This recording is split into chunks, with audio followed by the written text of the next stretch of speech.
अब आप देखें, अब आपकी मशीन जो है देखें अभी भी ऊपर दाना दानापन दे रही है। नीचे की सिलाई सही है लेकिन ऊपर दाना दे रही है। सिलाई मशीन है और आप परेशान है, सिलाई मशीन कोई ना कोई फॉल्ट करती रहती है।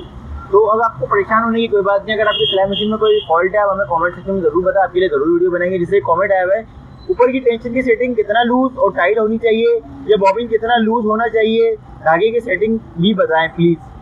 देखिए ये जो सिलाई करने वाले चाहते हैं कि हम घर बैठे अपनी मशीन का मसला हल कर लें, टेंशन की सेटिंग एडजस्टमेंट कर लें, तो मैं आपको बताया दो टेंशन आपको किस तरह सेट करनी चाहिए। जब आप मशीन से सिलाई कर रहे होते हैं ना तो आपकी मशीन चल रही होती है।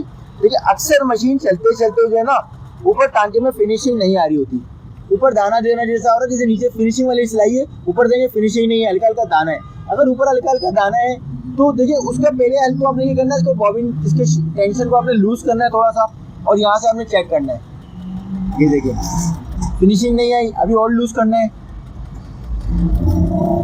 अब देखिए अब ये फिनिशिंग नहीं आ रही, उल्टा नीचे का भी खराब हो रहा है। अब आपने क्या करना है, अब आपने इसको लूज नहीं करना, अब आपको इसको कर देना हल्का सा टाइट। जिससे आपको कहा आया था ना कि उमर भाई क्या करना है, इसको हल्का सा टाइट करना है, फिर आपने इसको चेक करना है रफ कपड़े के ऊपर मशीन को।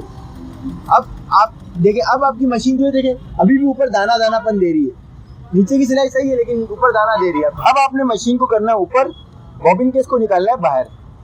बॉबिन किसका धागा देखें आप बहुत ढीला आ रहा है। अच्छा एक बात हमेशा याद रखें, मशीन का धागा आपने इतनी लिमिट में टाइट करना कि मशीन ठीक हो जाए। ज़्यादा टाइट कभी भी ना करें, ज़्यादा टाइट धागा ना चलें, उसी शटल आपके खराब होंगे, फिर आपकी मशीन जो है ना आगे जाके प्रॉब्लम करेगी।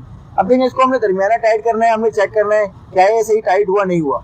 ये दरमियाना टाइट किया हमने, इसको इसकी एडजस्टमेंट बिल्कुल सेट करनी है हमने।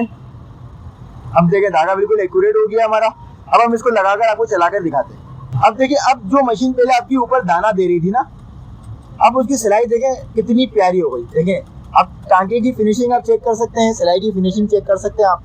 पहले के मुकाबले में नीचे की सिलाई भी एक्यूरेट हो चुकी है और ऊपर की सिलाई भी एक्यूरेट हो चुकी है। ये इसकी प्रॉपर एडजस्टमेंट होती है। इस तरीके से आप मशीन को चलाएंगे, इंशाल्लाह आपकी मशीन जो है वो इंशाल्लाह एक्यूरेट चलेगी।